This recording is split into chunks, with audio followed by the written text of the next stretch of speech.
नमो तस्से भगवतो अरहतो सम्मा समुदस्से। सभी धम्म बंधुओं, भाइयों और बहनों को मेरा सब प्रेम नमो बुद्धाय, जय भीम। बौद्ध भारत में आपका स्वागत है। 35वीं थेरी गाथा है सेला। यह 35वीं थेरी है सेला। आलवी नगर के राजा की कन्या थी, इसलिए वह आलविका भी कहलाती थी। पिता के प्रति दिए हुए बुद्धोपदेश को सुनकर धर्म श्रद्धा उत्पन्न हुई। पहले उपासिका गृहस्थ शिष्या के रूप में बुद्ध धर्म में दीक्षित हुई, बाद में भिक्षुणी हो गई। श्रावस्ती में रहते हुए एक दिन मध्यम के विश्राम के लिए निकटवर्ती अंधवन में गई, जहाँ छद्म रूपधारी मार उसे फुसला कर कहने लगा, नत्थि तिसरणं लोके किं विवेकेन कहसि भुञ्जाहि कामरत्तियो माहु पश्चानुतापिनी सती सुलूपमा कामा खंदासं अधिकुट्टना यं त्वं कामरतिं वृषि अर्तिदानी सामं सवत्थ विहता नंदी तमुख खंदोपदालितो एवं जाना ही पापिम निहतो त्वमसि अंतिकाति। सेला, शोक में मुक्ति जैसी कोई चीज नहीं है, फिर निर्जनवास से तुझे क्या लाभ। समय रहते शोक भोग सुख का आनंद ले, अन्यथा पीछे पछताएगी। मार के ये प्रलोभनकारी वचन सुनकर सेला ने सोचा, निश्चय ही यह मूढ़ मार मेरे मार्ग में बाधा डालने के लिए इस प्रकार की इंद्रिय शक्ति की बातें कह रहा है, किंतु यह नहीं जानता कि मैं अरहत प्राप्त साधिका हूँ। मैं इसे समुचित ही उत्तर दूंगी। ऐसा सोचकर भिक्षुणी ने कहा, पापी मार, भोग का सुख तो मुझे भाले के प्रहार के समान ही इस नश्वर देह को विद्ध करने वाला लगता है। जिसको तू विषयों का सुख कहता है, वह तो मेरे लिए घृणा की चीज है। पापी मार, मेरी भोगासक्ति अर्थात काम तृष्णा सभी जगहों से शांत हो गई। मेरा अज्ञान का अंधकार विदीर्ण हो गया।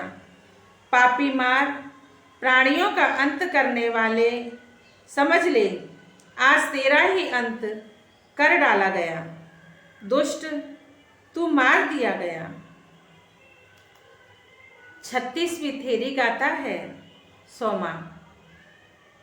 यह 36वीं थेरी गाथा है सोमा। राजगृह में जन्म हुआ। राजा बिंबिसार के पुरोहित की पुत्री थी। भगवान के प्रथम बार राजगृह में आने पर बुद्ध में श्रद्धा उत्पन्न हुई और उपासिका हो गई। जीवन के अपर भाग में भिक्षुणी हुई। विमुक्ति सुख को प्राप्त कर एक दिन श्रावस्ती में विहार करती हुई मध्याह्न के विश्राम के लिए समीपवर्ती अंधवन में गई और वहां एक वृक्ष के नीचे ध्यान के लिए बैठी ही थी कि मार ने उसे प्रलोभित करने के लिए और उसके मार्ग में बाधा डालने के लिए उसके पास आकर कहा, यं तंग ईसिहि पवतं ठानं दुर्भिसंभवं न तं दंडुलं पंजाय सक्का